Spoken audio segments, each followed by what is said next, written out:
Heyo people! Have you ever thought, man, I sure need something to spend gold on? Some kind of massive gold sink? Well, boy, do we have an event for you this patch. Welcome to what I'm calling the Lynt's Greed event. Let's dive in. It's officially called the Elemental Mixer event, and it looks like a way to get some very nice temporary buffs. And if you look at them, they are indeed very nice. If you make it to the top, they're 28-day buff items with some very impressive stats. But if you don't have gold to burn, like me, I do not have gold to burn, stay away. Don't even bother. I should not do this. I am doing it for you. Watch me burn 600 gold. Here's how it works. You can buy random packs with agility, demon, or sharpstones, but more likely LP or basic forts, at 10G a pop. Each of these stones has a 5-minute buff that's pretty whatever. But once you have 4 of one stone, you can buy a fusion scroll to try to fuse it to an orange tier buff item. Yes, try, because there is only a 10% chance of success. These have a slightly better effect for 10 minutes. Note, both of these will also immediately end if you die, unlike most other buffs in the game. If you get past this hurdle, which, spoiler, I didn't even once in 600G, you're 1/40th of the way to the upper gold tier. These are month-long buffs and are very nice looking, but they take 4 of the equivalent orange buff item and still have only a 10% chance of success.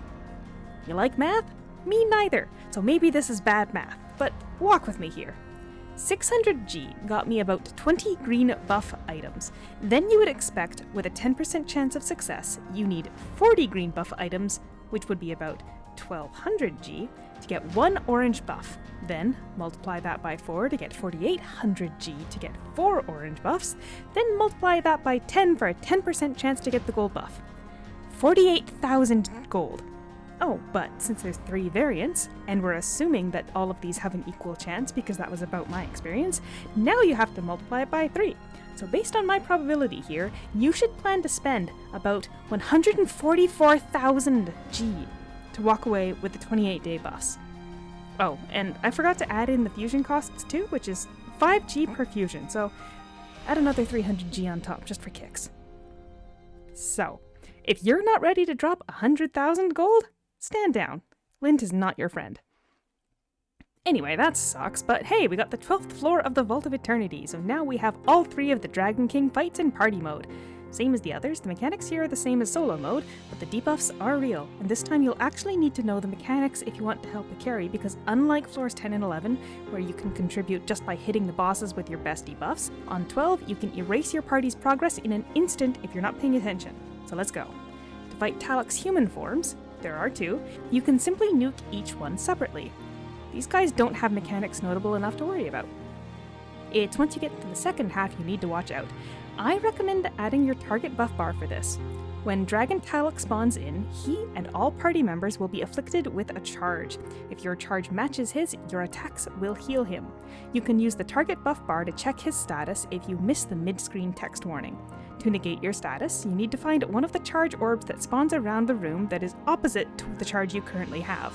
When you are neutral, then you can start fighting and doing damage instead of heals. Every 30 seconds, Taloc will swap polarity, so watch out for that. You can instantly push him back to full health if your attacks left a field of effect on him. In our run here, we brought an impressively geared nuke. Thank you, X. So we stuck with neutral, but in solo mode you were able to do bonus damage by changing your element to opposite of the boss by running over one of the charge orbs after you're neutral. Key attacks to watch out for are the chain lightning that stuns. Don't be like me. If you have Persephone, bring her. Use your stuns and silence effectively. I'm not getting flashbacks to Sunday's livestream. No, definitely not. Anyway, next up we have the Demarek Nightmare Dungeon. This is actually not the same Despair mine we had in the area times, this is the Eerie mine. I'm proud to say I've got my gear sorted enough to handle solo easily now, but the debuffs in party are still going to put you at 0 damage. As a reminder, Nightmare Dungeons have no experience or drops inside except emblems. In solo mode, you can get your hands on Eerie emblems, 3 per run. 5 will net you a mount gift box, which has some neat orange quality mounts, as well as the 2 pen accessory sets, Eternal and Miraculous Blessing. Each pack contains 5 Nightmare fragments as well. With 3, you can attempt a fusion of the Nightmare Emblem Eerie, which is a 3% damage buff you can use once per day for 3 hours. Mind you, fusing it has a 25% chance for success, and it costs 1,500 gold for a fusion, so it's up to you if you actually want to spend that on this minor of a buff. It's probably detail damage, but I'm working on getting my hands on one to test, and will update in the comments once I have it. Party Mode's box has the same accessories and same mounts, but it doesn't have nightmare fragments. Instead, it has a chance to drop an Inaba in Arms pack. It's a lower tier storm anima, and it's not great.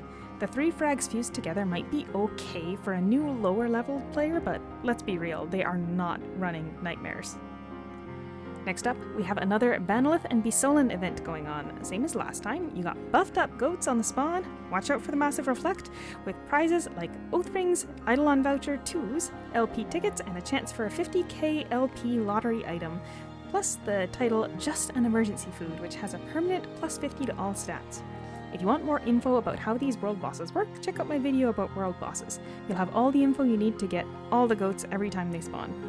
And finally, tagging on the end here, you have the +1 Fish King and +1 Cooking event on. You'll catch 2 kings every time you fish one up, and you'll get +1 gold food item for a total of 3 every time you get a perfect manual cooking done. And the Valentines event in Crescent Hill has been extended, so if you didn't get all those cute Valentines portraits or costumes, you have a couple more weeks to get it. Thanks for stopping by, and we'll catch you next time.